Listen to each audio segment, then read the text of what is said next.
भूमिका आणि तत्वदर्शन. भगवान श्रीकृष्ण आणि महाभारत. भगवान श्रीकृष्ण आणि महाभारत यांचे नाते अतूट व अत्यंत मूलगामी आहे. श्रीकृष्ण हे फक्त महाभारतातील एक पात्र नव्हते, तर संपूर्ण युद्धामागील सूत्रधार, मार्गदर्शक आणि तत्वज्ञानाचा आधार होते. श्रीकृष्णाशिवाय महाभारताची संकल्पनाच अपूर्ण वाटते. त्यांची भूमिका केवळ पांडवांच्या बाजूने उभी राहण्यापुरती मर्यादित नव्हती. धर्म, सत्य आणि नीती यांची पुनर्स्थापना करणे हेच त्यांचे खरे ध्येय होते. स्वतः शस्त्र न उचलण्याची प्रतिज्ञा करूनही अर्जुनाचे सारथ्य स्वीकारून त्यांनी कुरुक्षेत्राच्या रणांगणावर आपली निर्णायक उपस्थिती ठसठशीतपणे दाखवून दिली. श्रीकृष्ण हे भगवान विष्णूंचे 8वे अवतार मानले जातात. पृथ्वीवरील अधर्म, अन्याय आणि असमतोल नष्ट करण्यासाठीच त्यांचा अवतार झाला, अशी श्रद्धा आहे. द्वारकेचे राजा असूनही त्यांनी पांडवांना त्यांचे हक्क मिळवून देण्यासाठी सातत्याने प्रयत्न केले. युद्ध टाळण्यासाठी त्यांनी कौरवांसमोर शांततेचा प्रस्ताव मांडत शेवटचा प्रयत्न केला, मात्र तो निष्फळ ठरला. यातूनच त्यांच्या शांततेविषयीच्या इच्छेचा आणि धर्मस्थापनेच्या ध्यासाचा प्रत्यय येतो. युद्धाच्या उंबरठ्यावर त्यांनी अर्जुनाला योग्य मार्गदर्शन देण्याचे आश्वासन दिले.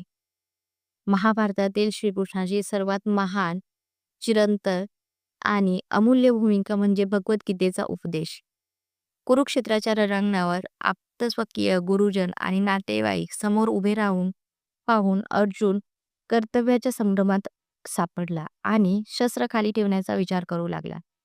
त्यावेळी श्रीकृष्णांनी त्याला कर्मयोग, ज्ञानयोग आणि भक्तियोगाचे सखोल तत्वज्ञान समजावून सांगितले.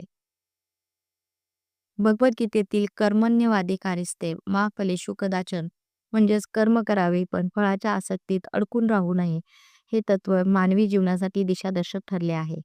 या उपदेशातून त्यांनी अर्जुनाला क्षत्रिय म्हणून असलेले कर्तव्य आणि आत्म्याचे अमर स्वरूप स्पष्ट केले. धर्म म्हणजे केवळ धार्मिक विधी नसून सत्य, न्याय आणि नीतीचे आचरण होय, हे त्यांनी ठामपणे सांगितले. हे युद्ध वैयक्तिक वैरासाठी नसून धर्माच्या रक्षणासाठी आहे, हे त्यांनी अर्जुनाच्या मनावर ठसवले. महाभारत युद्धाच्या काळात श्रीकृष्णांनी आपल्या तीक्ष्ण बुद्धीचा वापर करून पांडवांना अनेक संकटातून मार्ग काढून दिला. भीष्मांचा पराभव कसा करायचा, जयद्रथाचा वध कशा प्रकारे घडवून आणायचा किंवा कर्णाला निष्प्रभ कसे करायचे, यासाठी त्यांनी सूक्ष्म योजना आखल्या. काही प्रसंगी युद्ध नियमांचे तात्पुरते उल्लंघन करूनही त्यांनी अंतिम धर्माचे रक्षण केले. या भूमिकेला अपवाद धर्म किंवा नीतिधर्म असे म्हटले जाते. जरी त्यामुळे त्यांच्यावर टीका झाली तरी त्यामागे हेतू सत्य आणि धर्माची रक्षण करणे हाच होता.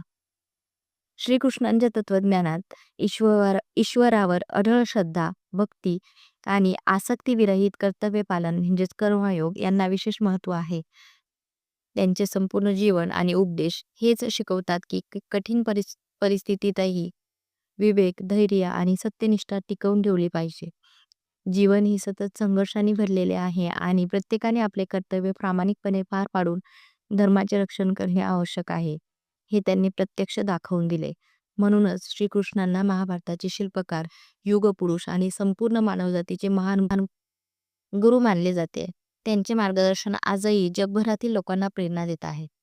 महाभारताची ही सिरीज तुम्हाला आवडल्यास व्हिडिओ लाईक करा, चॅनलला सबस्क्राईब करा आणि असेच नवनवीन व्हिडिओ बघण्यासाठी नोटिफिकेशन चालू करा. धन्यवाद.